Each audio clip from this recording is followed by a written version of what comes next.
palatable butterflies. In other words, they're getting a survival advantage by looking like something that's distasteful to birds. And he saw this repeatedly in various groups of butterflies. So this form of mimicry, when Bates explained it to Darwin, Darwin was absolutely delighted. He thought that Bates's paper on mimicry was one of the most remarkable papers he had ever read. And then, as Darwin's work unfolded in later years, he would incorporate this additional work from naturalists into the whole fabric of evolution that he was describing. Now, Bates wrote just one book called The Naturalist on the River Amazons. It's still widely available today. You can find it in paperback form. And I encourage you to read books by these 19th century naturalists because they describe a world being sort of discovered, at least by educated Western individuals for the first time. They also describe a world that sadly is not the same as it was 150 years ago. I'll have a little more to say about that later. Bates was also a little bit of a poet. He was a great artist. And just as with Darwin, and I think somewhat influenced directly by his correspondence with Darwin, there are various passages in The Naturalist on the River Amazons that sort of wax poetic about evolution. And here's one. Bates talks about how on these expanded membranes, speaking of butterfly wings, nature writes as on a tablet the story of the modifications of species. So I want to focus on, in the first part of my talk, is that story. How are species modified? What can we learn? And we will, in fact, talk about the markings on butterflies. But I don't want you to go away thinking at all that this is just about butterflies. Just as with the stickleback work that David's described, what we can learn from individual species like butterflies or fruit flies, as you'll see, offers general insights into the making of the whole kingdom, the sorts of mechanisms that are at work everywhere. And what scientists try to do is find the best models, the most tractable models that will give us these first principles. So we're going to focus on the question of how new patterns and how new features arise. And it's a little bit different than, for example, the hind fin reduction in sticklebacks. We're going to really ask not how something goes away, but how something new evolves.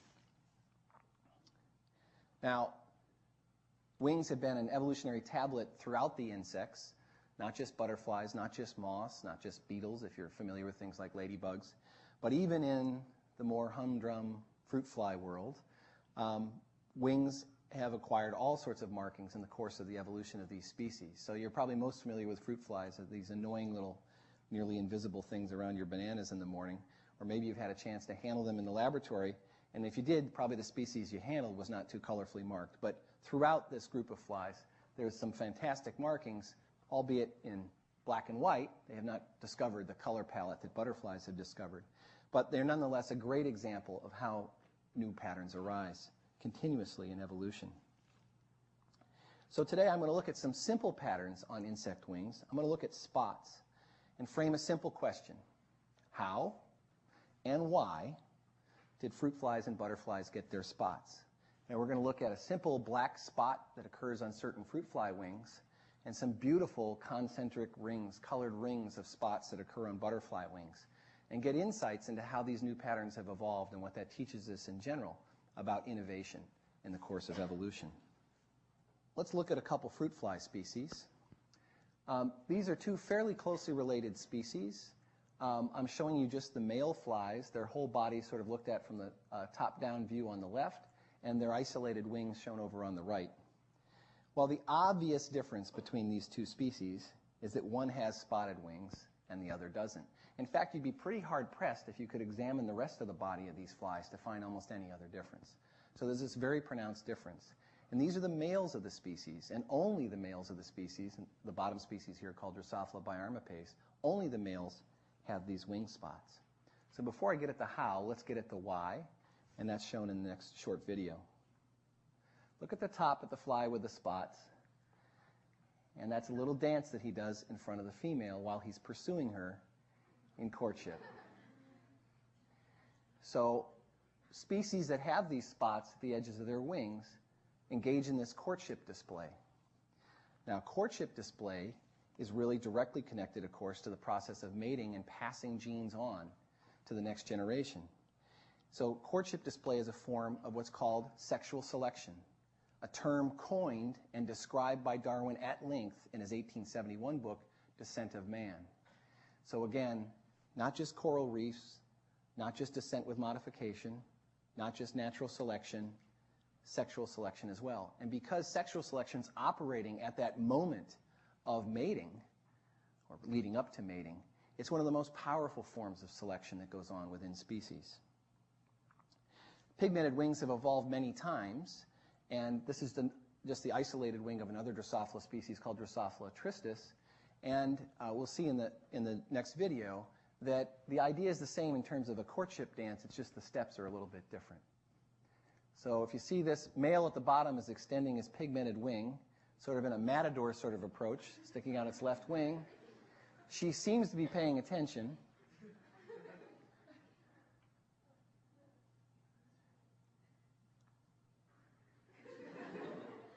She maybe was not as impressed as she should have been. Hey, hey, hey. Now, I know you're all laughing, but, you know, I have teenagers, and I've been to some of your dances. And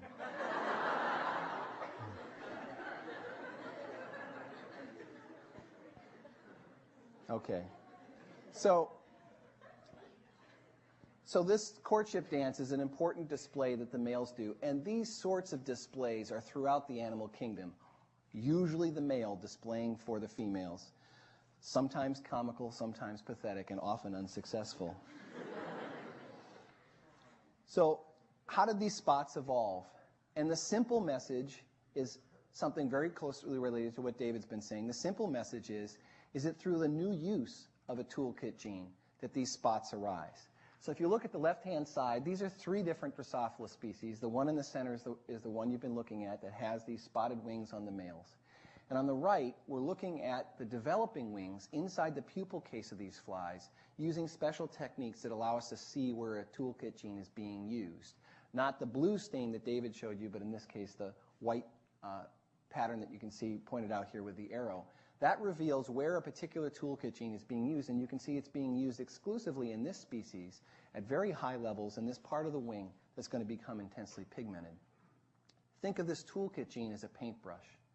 And what this means is that there are genetic instructions in this species that instruct this paintbrush to be used in a part of the body that is not being used in other species. That's the novelty. That's the key change between these species, the spotted and the unspotted species. Now let me just go to the colorful version of the same story. This is an East African species of butterfly. Now the spots in this species are being used for a different reason.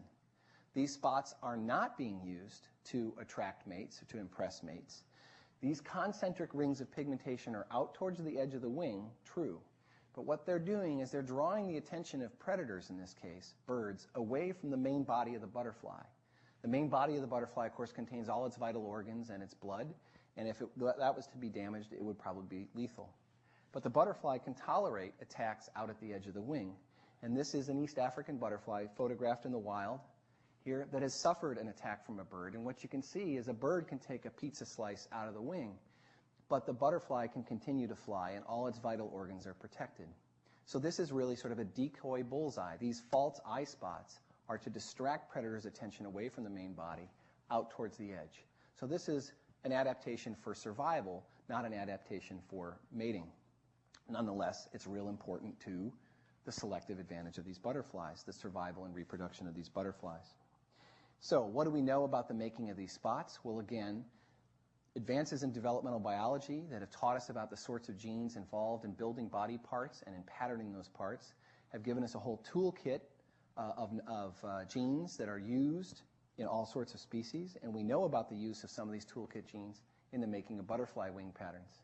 What I'm showing you here is on the right are isolated wings from 2 species, the monarch butterfly, which might be familiar to you in the upper right, and this East African butterfly on the lower right. And on the left, we're looking at wings that have been stained in a special way to reveal where a particular toolkit gene is being used in the caterpillar.